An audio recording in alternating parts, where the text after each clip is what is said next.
Dios les bendiga muchísimo. Gracias a Dios porque podemos continuar estudiando juntos estos hermosos libros de Primera y Segunda de Reyes y Primera y Segunda de Crónicas. El día de hoy vamos a ver un tema que he titulado Cuando no resolvemos al tiempo. Y de manera introductoria quisiera leer Gálatas capítulo 5, verso 9 para revisar juntos una verdad que Dios deja aclarada en la Escritura y que precisamente vamos a ver la aplicación en el Antiguo Testamento de esta verdad. Dice Gálatas 5:9, un poco de levadura leuda toda la masa. Un poco de levadura leuda toda la masa. Aquí Dios nos está enseñando a reparar las cosas para que después no se hagan peores los problemas. Y nos da un ejemplo que es muy común o muy fácil de entender. La levadura es un añadido que se le pone a la masa para hacer pan y que afecta todo, que permite que el pan se infle a pesar de que tiene una cantidad muy pequeñita comparada con la de la masa.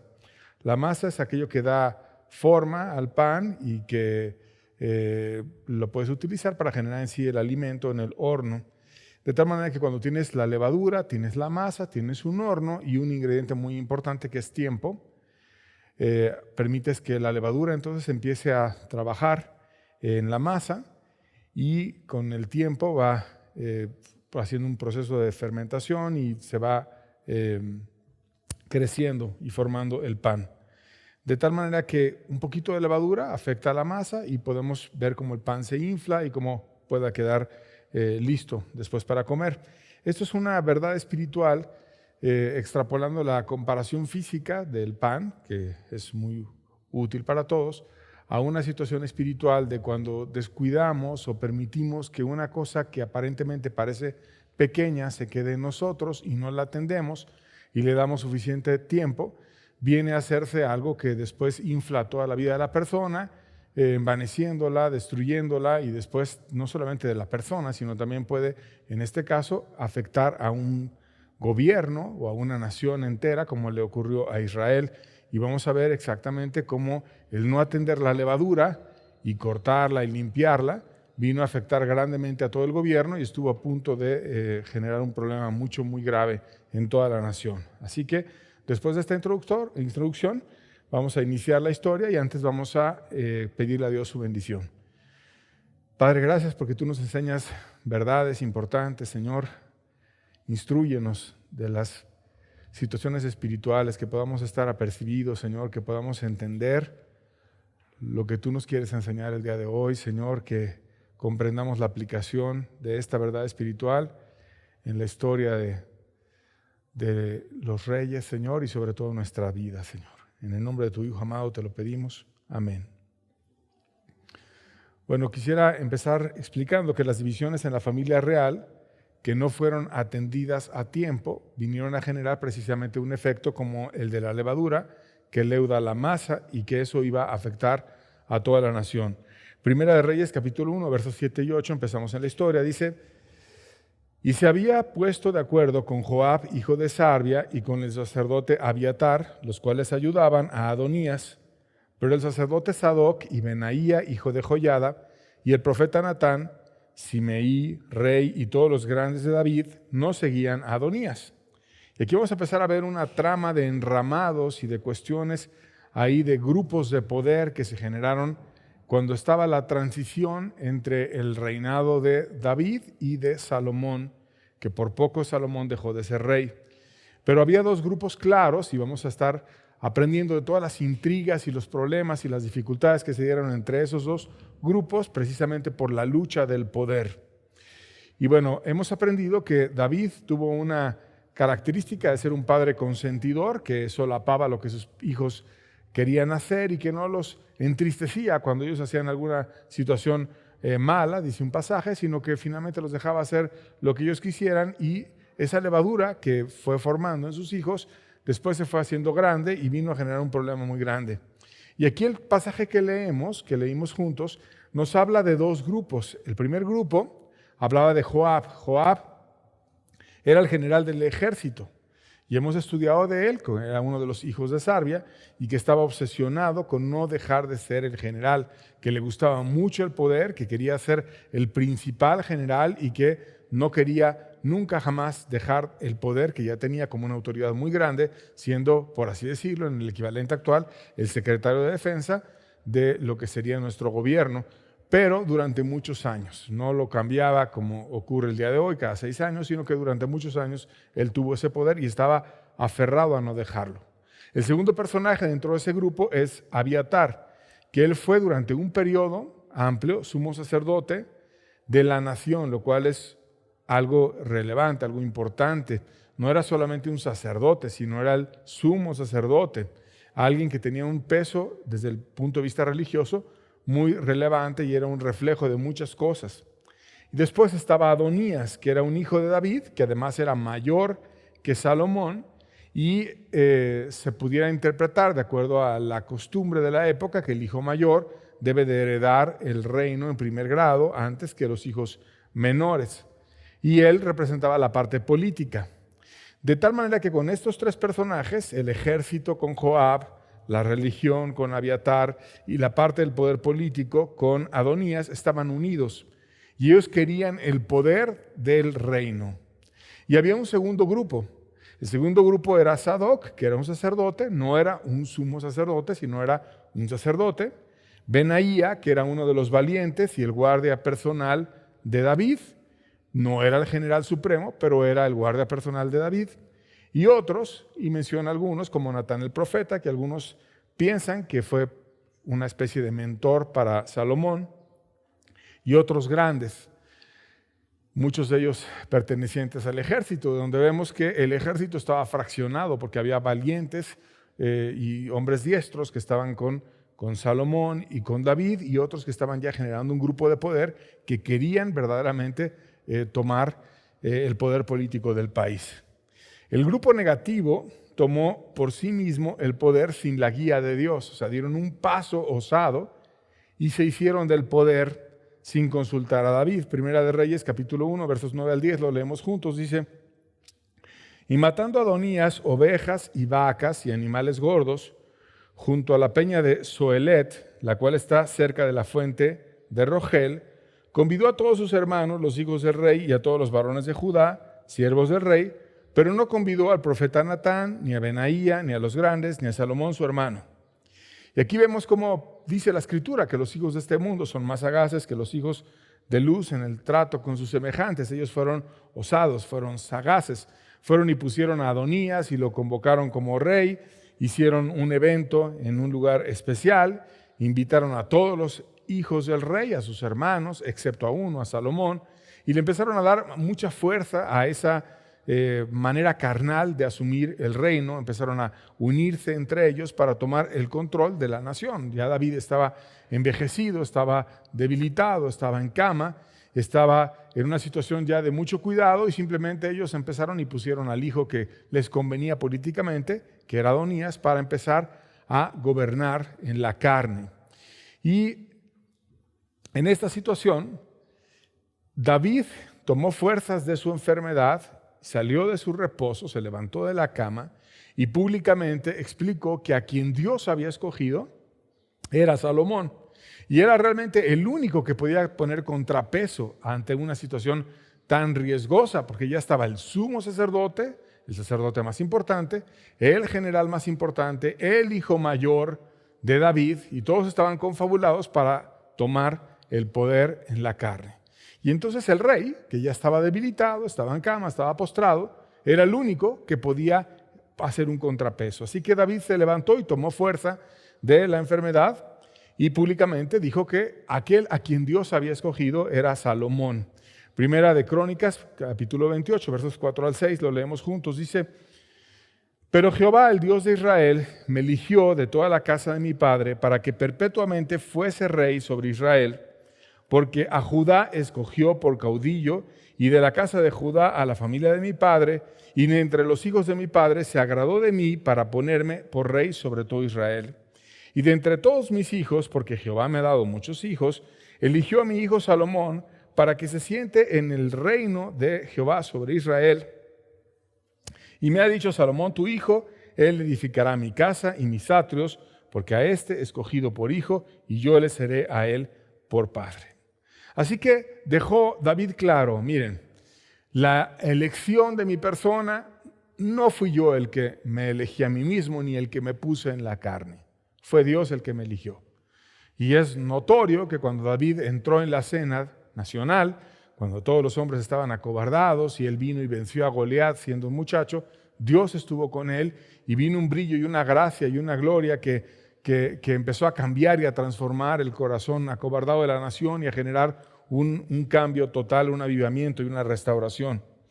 Pero así como Dios me eligió a mí y Él fue el que escogió para bien de la nación, les quiero comunicar que de entre todos mis hijos al que escogió fue a Salomón. Y no fui yo el que lo escogió, sino fue Dios el que lo escogió. Y además no nada más lo escogió, sino dijo que él era su hijo, que Dios iba a ser su padre y que le daba un trabajo que era edificar su casa y sus atrios. Y aún delante de todos exhortó a su hijo para que nunca dejara a Dios. De una manera como diciendo, yo me voy, pero se queda Dios. Y te quedas tú, Salomón, y todo el pueblo es testigo, y yo delante de todo el pueblo te exhorto a que nunca te separes de Dios. Primera Crónicas 28, verso 9, dice, y tú, Salomón, hijo mío, reconoce al Dios de tu padre y sírvele con corazón perfecto y con ánimo voluntario, porque Jehová escudriña los corazones de todos y entiende todo intento de los pensamientos. Si le buscares, lo hallarás, mas si lo dejares, él te desechará para siempre.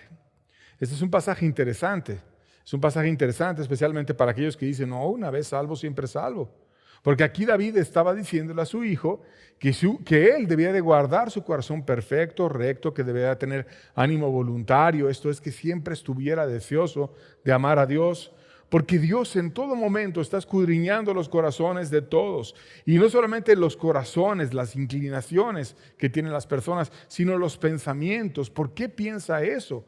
Y no nada más el pensamiento, sino aún antes de que venga el pensamiento, el intento del pensamiento. Dios sabe absolutamente todo y escudriña todo. Por lo tanto, le dice, si tú búscalo, pon tus pensamientos en Dios, pon tu corazón en Dios, porque si tú haces eso, lo vas a hallar. Pero si tú lo dejas, Él te va a desechar para siempre. O sea, Dios puede quitar su gracia de una persona y lo puede desechar. Y lo puede desechar de tal manera que sea para siempre. No es que una vez salvo, siempre salvo, sino es que cuando estamos con Dios y permanecemos con Él y no nos soltamos de su mano, entonces nadie va a tener la fuerza para apartarnos de Dios. Pero si nosotros nos envanecemos, y no porque alguien nos quite, sino en nuestra libertad dejamos a Dios, entonces Dios también nos deja y nos va a desechar para siempre. Así que David estaba exhortando a su hijo delante de toda la nación para que buscara a Dios. Como diciendo, mira, yo me voy, pero el líder verdadero es Dios. Y por lo tanto tú tienes que tener el corazón puesto en que siempre tú estés alineado con aquello que Dios quiere que tú hagas, porque el verdadero jefe de la nación es Dios. David varias veces le dijo a toda la nación que el elegido era Salomón. Primera Crónicas 29:1. Fue algo repetitivo, lo dijo una y otra vez. Después dijo el rey David a toda la asamblea, solamente a Salomón, mi hijo, ha elegido Dios. Él es joven y tierno de edad, y la obra grande, porque la casa no es para hombre, sino para Jehová Dios. O sea, si tú veías humanamente a Salomón, era un muchacho. Era un joven, era tierno de edad, era un jovencito que quizás mucha gente podría llegar a pensar, ay, está inexperto, no sabe cómo hacerlo, no tiene experiencia, no va a saber de qué manera es la forma correcta de dirigir a la nación. Pero lo importante no es si era joven o no era joven, lo importante es a quién escogió Dios. Porque si Dios escogió a un joven, entonces hay que estar con ese joven, porque no seguimos al joven, seguimos a Dios. Y debemos de apoyarnos en Dios y en estar viendo a quién Dios ha escogido.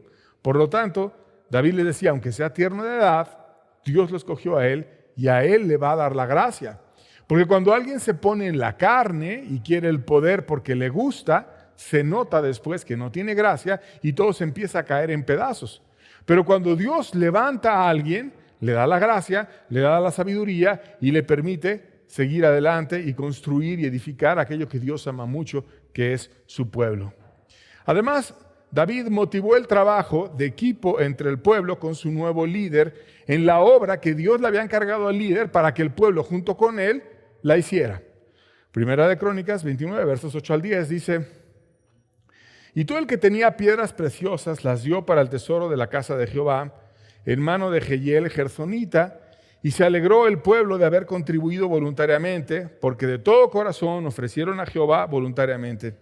Asimismo se alegró mucho el rey David y bendijo a Jehová delante de toda la congregación, y dijo David: bendito seas tú, oh Jehová, Dios de Israel, nuestro Padre, desde el siglo y hasta el siglo. Dios provocó alegría en el pueblo. Dios trajo una verdadera unidad. Dios produce el querer como el hacer, dice la Biblia, por su buena voluntad. Dios hizo que muchos corazones fueran un solo corazón.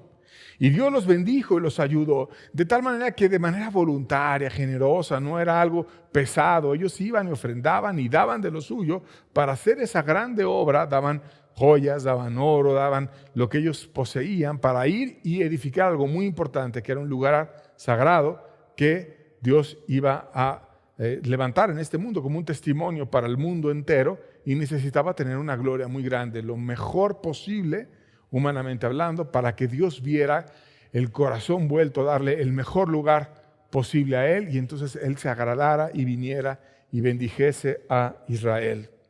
David mismo se añadió al trabajo en equipo y él mismo dio ofrendas y diseños para la casa de Dios. Primera Crónicas 28, versos 18 al 19, dice: además, oro puro en peso para el altar del incienso y para el carro de los querubines de oro, que con las alas extendidas cubrían el arca del pacto de Jehová. Todas estas cosas, dijo David, me fueron trazadas por la mano de Jehová y me hizo entender todas las obras del diseño. O sea, David era una persona que estaba orando a Dios, estaba buscando de Dios la sabiduría y la gracia para cómo hacer esa casa gloriosa que Dios merecía. Y entonces Dios le dio diseños a David. Así como le dio salmos a David, así como le dio alabanzas y están escritas en el libro de los salmos, y profecías y muchas cosas a este hombre, también le dio diseños.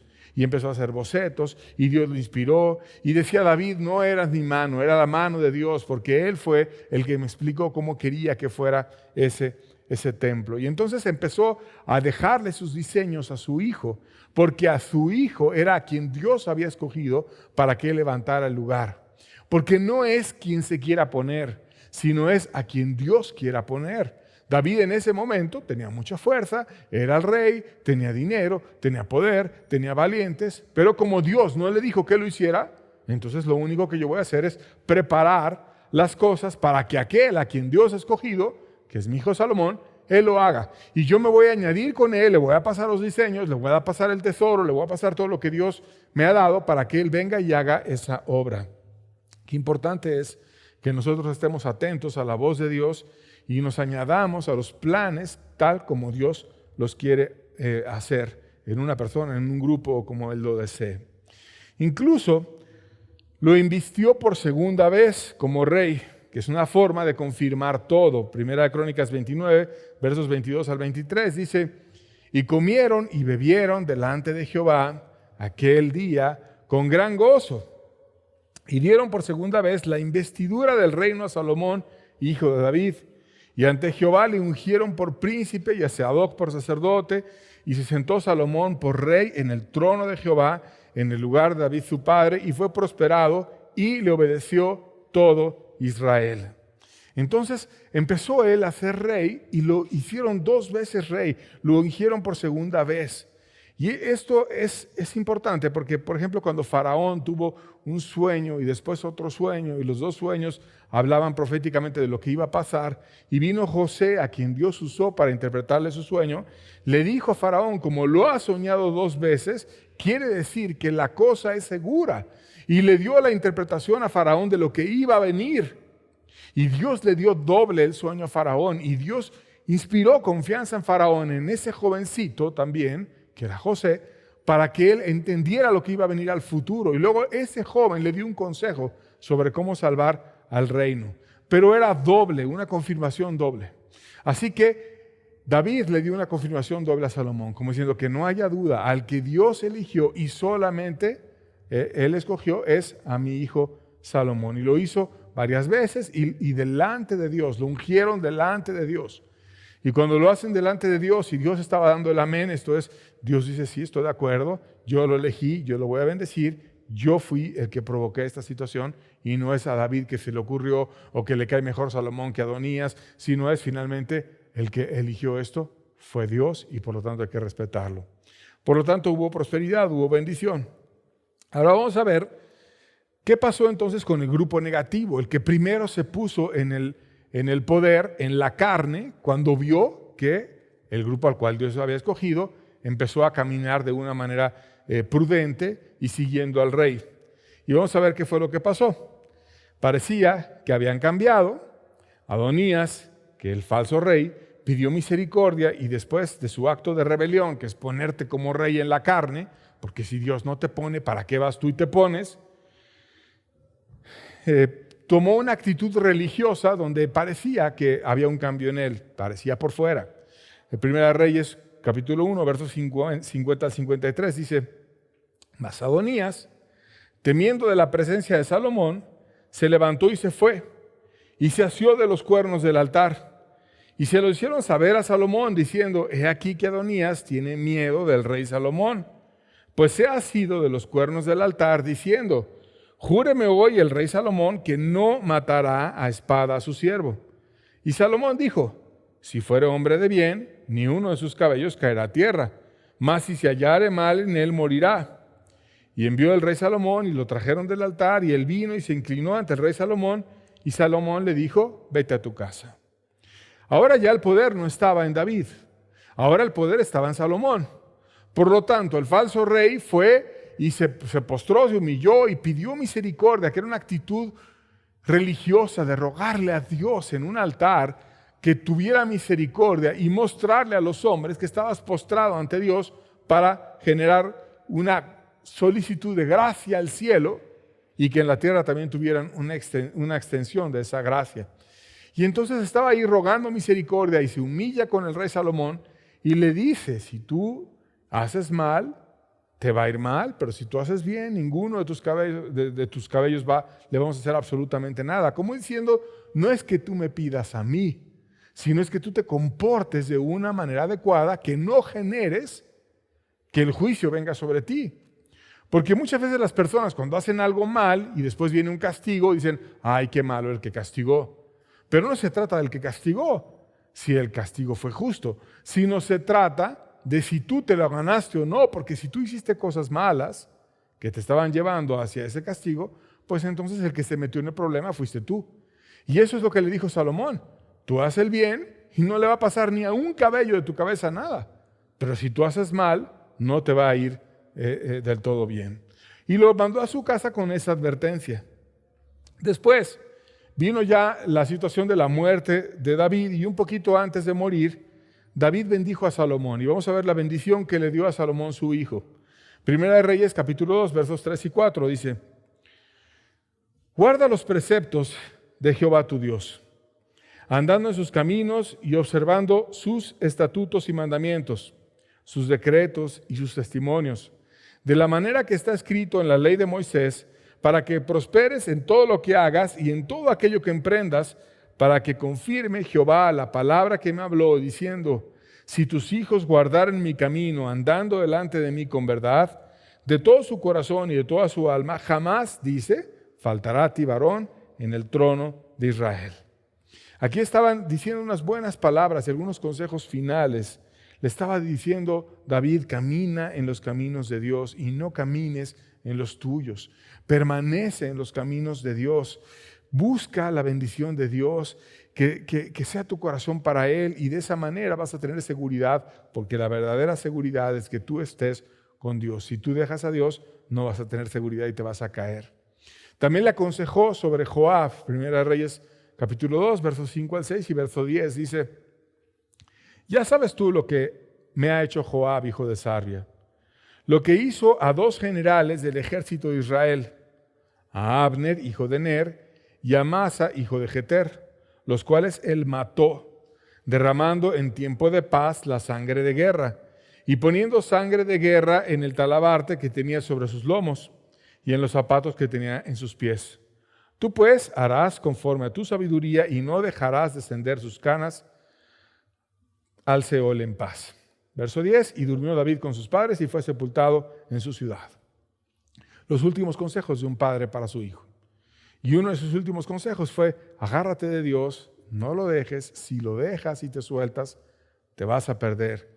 Y el segundo le dijo, ten cuidado con Joab, porque Joab está aferrado al poder. Porque Joab mató a 2 generales, a Abner, hijo de Ner, y a Amasa, hijo de Jeter. Y los mató precisamente porque no quería competencia. No quería que nadie, que hubiera otro general que también fuera capaz de dirigir al ejército como Joab. Él quería ser el único, que todo el poder del ejército estuviera en él. Y cuando sentía que alguien le podía hacer sombra, entonces mejor fue y lo mató a uno y después al otro. Y eso fue injusto, es un asesinato. Y estaba David permitiendo que la levadura se quedara en el país al dejar a Joab con vida, pero después entendió, no, este Joab ya está generando muchos problemas. Joab incluso se unió con mi hijo Adonías para ponerlo en la carne, porque no tiene una forma de proceder honesta, porque no está buscando una dependencia de Dios, sino lo que tiene es una obsesión por el poder que no la quiere dejar. Por lo tanto, tú vas a actuar conforme a tu sabiduría y vas a juzgarlo. Esto es esperar el momento en el cual puedas, con prudencia y con sabiduría, actuar, pero te lo estoy recomendando. Y así murió David recomendando que se quitara la levadura. Al final de sus días abrió los ojos y dijo, no, eso lo debía haber arreglado hace mucho tiempo. Y dejé ahí la levadura y se está haciendo peor el problema y lo mejor es ir y quitarla. Una vez muerto David, el grupo negativo que se había hecho del poder en la carne, hizo un segundo intento para tomar el poder. No habían quitado bien la levadura de su corazón, sino solamente habían actuado religiosamente y en apariencia habían mostrado un arrepentimiento por conveniencia, no vaya a ser que Salomón venga y nos mate, y ahora hicieron un segundo intento para que en la carne tomaran el poder. Finalmente el que definió toda la situación fue David, y ahora que David ya no estaba, ellos podían venir y hacer un segundo intento y ya David no iba a frenar nada. Y vamos a ver ese segundo intento. Primera de Reyes 2, versos 21 al 22, dice, y ella dijo, hablando de Betsabé, la mamá de Salomón, y ella dijo, dese a Abisag sunamita por mujer a tu hermano Adonías. Y Salomón le respondió y le dijo a su madre, ¿por qué pides a Abisag sunamita para Adonías? Demanda también para él el reino, porque él es mi hermano mayor, y ya tiene al sacerdote Abiatar y a Joab, hijo de Sarbia. Y cuando leemos el contexto, lo que pasó es que Adonías manipuló a Betsabé, la madre de Salomón, para que fuera y le pidiera para sí a Abisag, la última doncella del rey, que además, estando ya muy enfermo, ni siquiera tuvo intimidad con ella, sino solamente lo atendió en su enfermedad y lo ayudó cuando ya estaba muy anciano. Y había una costumbre de la época que es difícil de entender en nuestra cultura, pero que era la costumbre de aquel entonces, que es que el nuevo rey cuidaba de las doncellas del previo. Por ello, David, cuando llegó al palacio, se hizo cargo de las doncellas de Saúl. Y eso era la cultura en aquel entonces. Y además las doncellas estaban de acuerdo. O sea, era una cuestión cultural. Así que, al decir a Adonías que le dieran la última doncella de David su padre, una jovencita que simplemente lo sirvió, y la pedía ahora por mujer, lo que estaba haciendo era generar una imagen en la nación de que aquel que iba a cuidar a las doncellas de David era Adonías. Por lo tanto, algo muy especial para mi padre me lo dejó a mí. Y ella, que estaba cerca de mi padre, da testimonio de que evidentemente es la mujer que yo debería de cuidar porque mi padre me lo encargó. Y entonces tendría ya no 3 elementos, sino 4 para imponerse como rey. Tenía Joab, que tenía una idolatría por el puesto que no la podía dejar y que era el general del ejército. Tenía a Abiatar, que había sido sumo sacerdote, pero que ahora tenía un corazón corrompido y ya no estaba dependiendo de Dios y ya no estaba buscando a quien Dios había puesto como líder, sino también estaba aferrado al poder religioso, que es otro tipo de poder. No siempre es el poder político, el poder militar, también hay un poder religioso. Y ahí estaba Abiatar fascinado con ese poder y no lo quería soltar. Y después estaba evidentemente el poder político representado por Adonías, pero ahora venía una influencia familiar, que es con esta señorita, con Abisag, y parecía como una bendición familiar, es decir, la familia está de acuerdo. No solamente estamos el general más importante, el sumo sacerdote, el hijo mayor, sino también la familia y la doncella, la que estaba más cerca de mi padre, Abisag, ella está de acuerdo que yo debo ser el rey. Y entonces Salomón, que uno de los últimos consejos que vimos que le dejó David a él fue: ten cuidado con Joab porque está aferrado al poder y tú lo vas a juzgar, lo tenía investigando, y cuando llegó Betsabé, manipulada, que se dejó mover por los instintos, pues de tratar de hacerle el bien sin entender la situación a Adonías, y se fue con la finta y fue y lo trató de ayudar para que la señorita fuera mujer de Adonías, pero finalmente todo ese complot fue descubierto por Salomón y limpió todo para no poner en riesgo el reino, porque ahora ya no estaba David que pudiera explicar de nuevo. Y limpió todo. El falso rey y el sacerdote fueron juzgados de inmediato. Primera de Reyes, capítulo 2, versos 24 al 26, dice: ahora pues, vive Jehová, que me ha confirmado y me ha puesto sobre el trono de David mi padre, y quien me ha hecho casa, como me había dicho que Adonías morirá hoy. Entonces el rey Salomón envió por mano de Benaía, hijo de Joiada, el cual arremetió contra él y murió. Y el rey dijo al sacerdote Abiatar: vete a Anatot, a tus heredades, pues eres digno de muerte, pero no te mataré hoy, por cuanto has llevado el arca de Jehová, el Señor, delante de David mi padre, y además has sido afligido en todas las cosas que fue afligido mi padre. Le había advertido a Adonías, el falso rey: si tú no haces bien, te va a ir mal. Pero si tú haces las cosas correctas, ni un cabello de tu cabeza lo vamos a tocar. Pero él fue, se obsesionó, siguió confabulando con Joab, empezaron a ver la otra estrategia: ahora jálate a Abisag, ahora vamos a hacer un grupo más fuerte y vamos de regreso, etc. No, lo siento, bye. Lo eliminó. Después, con el sumo sacerdote, qué vergüenza que una persona que debería estar dependiendo de Dios y buscando la gracia de Dios, que a quien Dios elige, que tenía el Urim y el Tumim, que tenía muchas formas de consultar a Dios, estuviera en la carne, ciego y queriendo perpetuarse en el poder. Entonces le dice: mira, tuvo un respeto por los padecimientos de ese hombre y porque caminó con David muchos años, vete a tu casa, pero le quitó el puesto. Y no te mataré hoy, como diciendo: ten cuidado, porque si vuelves a hacer alguna perversidad, otro día te vas a morir, no hoy, pero otro día. Entonces quedó sentenciado. Al igual que Adonías había sido sentenciado antes y le había leído la cartilla: mira, ten cuidado, si tú haces bien no te va a pasar nada, pero si tú haces mal te va a venir un juicio. Ahora la sentencia estaba sobre el sumo sacerdote. Y también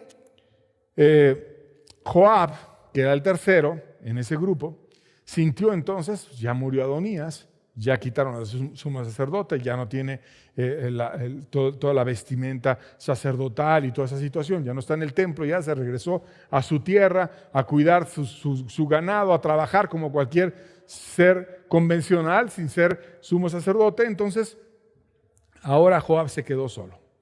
Y en ese momento Joab sintió que le iba a tocar el juicio a él y fue y pidió misericordia ante el altar. La primera vez no pidió misericordia, pero esta vez pidió misericordia. Y viendo la historia en el contexto, la primera vez Salomón, cuando su hermano fue ante el altar, le dio una oportunidad. Y entonces quizás Joab dijo: no, pues ahora yo voy al altar. Ya aprendía, al rey Salomón es compasivo, y si vas al altar y tomas las formas religiosas y ruegas a Dios, entonces él viene y es movido a compasión. Y vamos a ver cómo pasó eso. Dice Primera de Reyes capítulo 2, versos 30 al 32, dice: y entró Benaía al tabernáculo de Jehová y dijo: el rey ha dicho que salgas. Y él dijo: no, sino que aquí moriré. Y Benaía volvió con esta respuesta al rey diciendo: así dijo Joab y así me respondió. Y el rey le dijo: haz como él ha dicho, mátale y entiérrale, y quita de mí y de la casa de mi padre la sangre que Joab ha derramado injustamente. Y Jehová hará volver su sangre sobre su cabeza, porque él ha dado muerte a dos varones más justos y mejores que él, a los cuales mató a espada, sin que mi padre David supiese nada, a Abner, hijo de Ner, general del ejército de Israel, y a Amasa, hijo de Jeter, general del ejército de Judá. Entonces, finalmente, le cayó el juicio, y así como se quedó él pidiendo misericordia y rogando ahí en el altar, en el último momento suplicándole a Dios, pues ahí mismo en el altar fueron y lo ejecutaron y después lo enterraron. Hay muchas personas que piensan como Joab: yo puedo hacer las durezas que quiera en mi vida, yo puedo aferrarme al poder militar o al poder religioso o de una manera carnal a mis ideas personales. Total, yo conozco el camino del arrepentimiento, sé dónde está el altar, puedo llegar corriendo al altar y puedo ponerme a rogar y me sé todo el caminito. Pero ahí en medio de sus actos religiosos, y cuando él decía, no, yo aquí moriré en el altar, pues ahí murió y se ejecutó el juicio. Y podrás decir, qué duro, pero finalmente fue una persona peligrosa que había asesinado a 2 generales y que además había orquestado un complot para poner en la carne a un falso rey y tomar el liderazgo de la nación por completo. Con esto estaba limpiando la levadura que ya había leudado mucho, que había hecho mucho daño y que por poco leuda toda la masa si no reacciona rápido Salomón a cortar la levadura. Lo siguiente, después de cortar la levadura, era cambiar esa parte negativa y podrida de la nación por gente leal. Primera de Reyes, capítulo 2, verso 35, dice: y el rey puso en su lugar a Benaía, hijo de Joiada, sobre el ejército, y a Sadoc puso el rey sacerdote en lugar de Abiatar. Benaía era el hombre de confianza de David, uno de los valientes, un hombre leal, y ahora era el principal en el ejército, y a Sadoc, un hombre inspirado por Dios, un hombre sacerdote, que finalmente fue el sumo sacerdote, el sacerdote de mayor importancia. Y entonces cambió al equipo malo por un equipo sano, puro, y se quitó la levadura. ¿Y cuál fue la consecuencia de haber quitado la levadura? Pues la consecuencia fue que vino paz y un orden muy grande. Segunda de Reyes, capítulo 2, verso 46, la segunda parte dice: y el reino fue confirmado en la mano de Salomón. O sea, se confirmó el reino, ya no había divisiones, ya no había grupos de poder, ya no había personas que se querían poner en la carne, ya no había personas obsesionadas con el poder que no lo podían dejar y que traían la levadura en su corazón y luego la pasaban hacia afuera, sino que simplemente se confirmó el reino con quien Dios había escogido, que era Salomón. Como había sido una elección de Dios, vino bendición y vino paz. Segunda de Crónicas, capítulo 1, verso 1, dice: Salomón, hijo de David, fue afirmado en su reino y Jehová su Dios estaba con él y lo engrandeció sobremanera. Aquí vemos cómo fue afirmado y lo más importante es que Dios estaba con él. O sea, no es que David lo hubiera puesto así nada más porque se le ocurrió, sino porque Dios lo escogió. Y Dios lo afirmó, Dios estaba con él y fue engrandecido Salomón y el reino en gran manera. Ahora aquí podemos hacer un análisis de la historia. David tuvo varios puntos cerrados que leudaron las cosas. Justificaba a sus hijos y no los entristecía cuando hacían cuestiones que no eran adecuadas. Era un padre consentidor, dejó la levadura en el corazón de sus hijos. No tomó acciones con Joab cuando él había cometido actos aberrantes y había matado a 2 generales y dejó la levadura con Joab. No cortó con radicalidad esa levadura en el corazón de sus hijos y la levadura en el corazón de Joab. Y eso fue creciendo y generó un problema muy grande. Aprendemos también que el poder es adictivo y que a veces la gente se une por el amor al poder. Y esas 3 áreas se unieron porque querían el poder. La parte política con Adonías, la parte militar con Joab, la parte religiosa con Abiatar.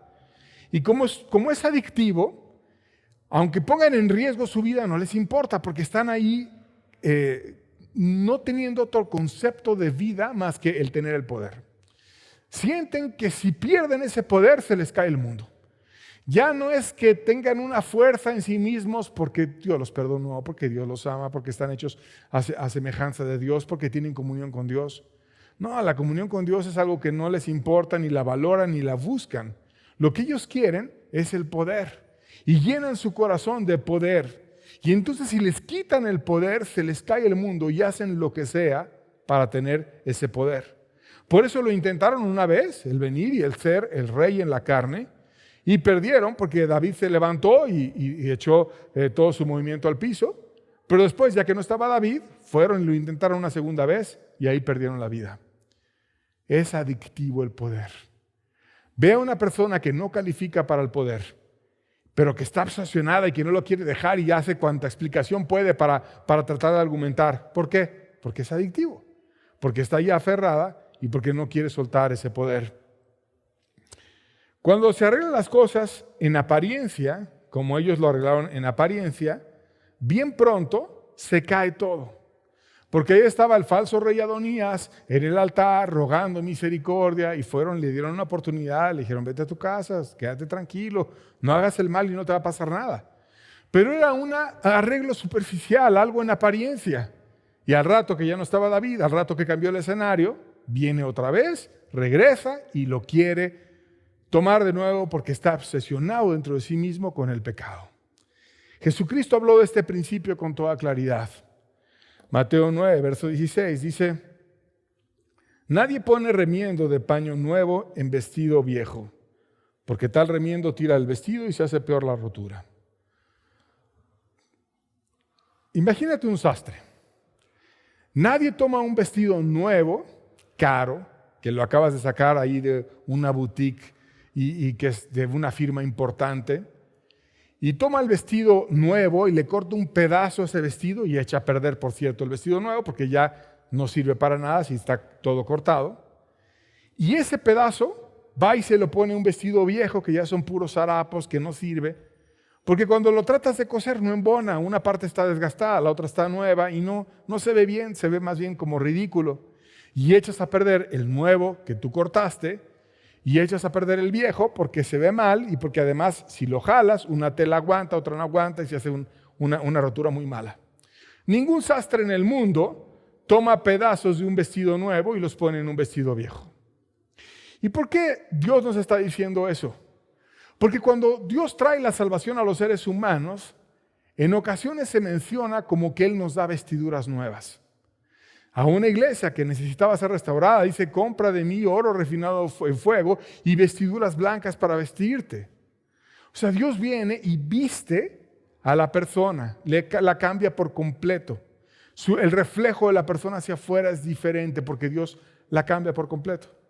En este sentido, Dios, que es el que nos da las vestiduras nuevas, nunca va a venir y va a tomar esas vestiduras viejas de la persona, le va a poner algo nuevo, rompiendo el testimonio de ese nuevo y ahí remendándolo en el otro para que la persona se vaya satisfecha.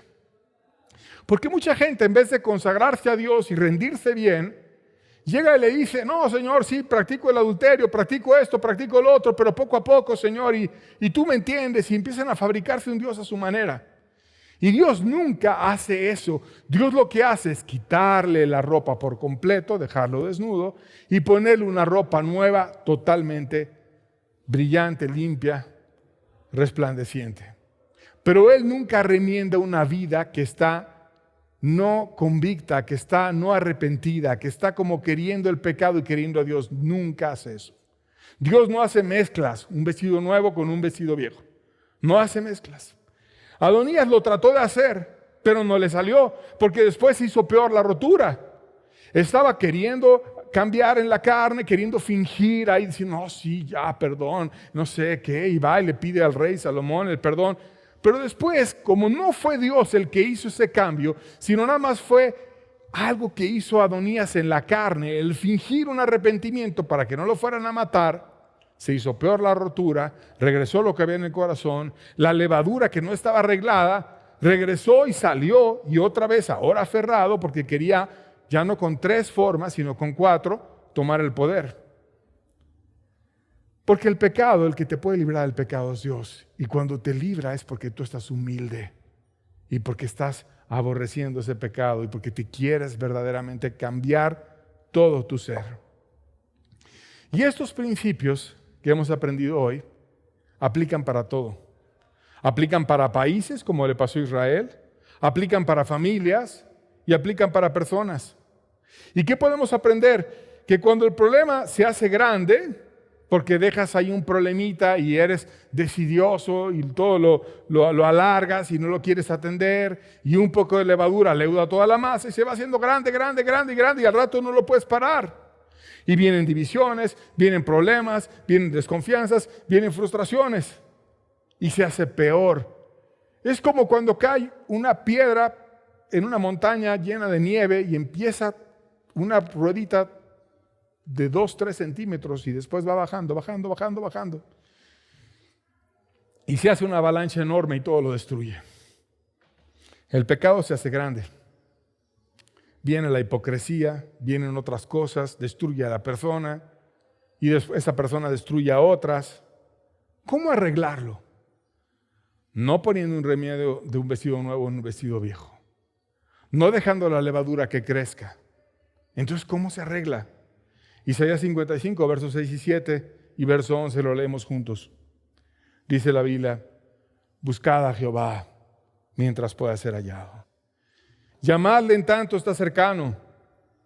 Deje el impío su camino y el hombre inicuo sus pensamientos y vuélvase a Jehová, el cual tendrá de él misericordia, y al Dios nuestro, el cual será amplio en perdonar. Verso 11. Así será mi palabra que sale de mi boca.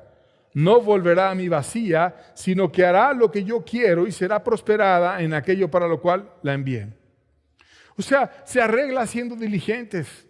Dios dice que Él va a prosperar a su palabra. Dios dice que no va a volver a Él vacía. Dios dice que va a traer su gracia y va a ayudar y la va a bendecir. Entonces necesitamos ser diligentes. ¿Diligentes en qué? En quitar la levadura. Diligentes en buscar a Dios. En decirle: Dios, estoy muy duro, Dios, estoy muy mal, Dios, todavía puede ser hallado. Ten misericordia de mí, muéstrame cómo estoy. Hasta que te enseñe que todo tu vestido está viejo y hecho harapos y puedas clamar porque Él venga y te cambie por completo el vestido, toda tu vida. No como Adonías, que parchó, que remendó, que agarró ahí de una vida nueva la que obtenías en el altar y remendó, y a ratos hizo peor la rotura y se cayó todo. No, de una manera radical y completa. Además de soluciones, Dios en su palabra nos da advertencias. Porque si no queremos buscar a Dios mientras pueda ser hallado, nos da advertencias. Y vamos a ver con estas advertencias para concluir el mensaje. Jeremías 3, versos 8 al 9 dice: ella vio que por haber fornicado la rebelde Israel, yo la había despedido y dado carta de repudio. Pero no tuvo temor la rebelde de Judá, su hermana, sino que también ella fornicó. Y sucedió que por juzgar ella cosa liviana su fornicación, la tierra fue contaminada y adulteró con la piedra y con el leño. Aquí vemos un ejemplo diferente. Vemos que Israel, que en ese momento era el reino del norte, y Judá el reino del sur, Israel fue desechado. Y fue desechado, perdió su salvación como nación. Dios dice que la divorcié. Ya no es más mi heredad. Ya no es mi mujer. Ya no quiero nada con ellas. ¿Por qué fue desechado? Porque ella me engañó. Ella fue tras dioses ajenos. Ella vio todo ligeramente. Se le hizo cosa liviana. Andar en maldad y media y andar en idolatría. Y aquí la unión de Israel con Dios la equipara a Dios a una unión matrimonial, como un esposo que cuida a la esposa. A veces la iglesia, en una equiparación, se interpreta como una mujer y Dios como un esposo que cuida a su mujer. Pues Dios dice: divorcié a esa mujer. Ya no es más mi esposa. Ya que se vaya, ya no quiero estar con él. ¿Por qué? Porque ellas me dejaron, se fueron tras el paganismo, hicieron maldad y media. Y no es porque tomen mi nombre, sino porque sigan mis palabras. Y por lo tanto la divorcié. Pero vio el reino del sur lo que yo le hice al reino del norte. Esto es, Judá vio como yo divorcié y dejé a la deriva a Israel. Y en vez de temer porque así le pasó al reino del norte y me puede pasar a mí, fueron y hicieron lo mismo.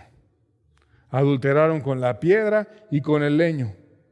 O sea, vio que la levadura en otros sirvió para que se perdiera tanto que toda la nación fue entregada, en este caso a los asirios, y se perdió. Y en vez de humillarse y de buscar y de rogar y decir no nos pase como esa nación del norte, fueron e hicieron lo mismo y dejaron la levadura y se fue corrompiendo y adulteraron con la piedra y el leño. No repararon a tiempo, no arreglaron, los leudó por completo la levadura. No buscaron a Dios mientras podía ser hallado. Porque hay un momento en el cual todavía puedes reaccionar, todavía la levadura no es inmensamente grande, no te aplasta y no te ahoga. Todavía tienes algo para poder voltear a Dios y no estás ahogado y aplastado en la maldad. A veces los corazones se endurecen tanto y son tan necios que ya están sin comprensión alguna. Y si Dios no te saca de ahí, no te abre los ojos, ¿quién podrá ayudarte? Por tanto, amigo, la Biblia está llena de ejemplos, como hemos visto el de Adonías, como vimos el de Judá, como vimos el de Israel, de quienes no aprovecharon la oportunidad y otros que sí aprovecharon la oportunidad. Tengamos cuidado. Si no hemos encontrado la salvación, busquemos con diligencia que Dios nos perdone, cortando con radicalidad todo aquello que nos pueda separar de Dios.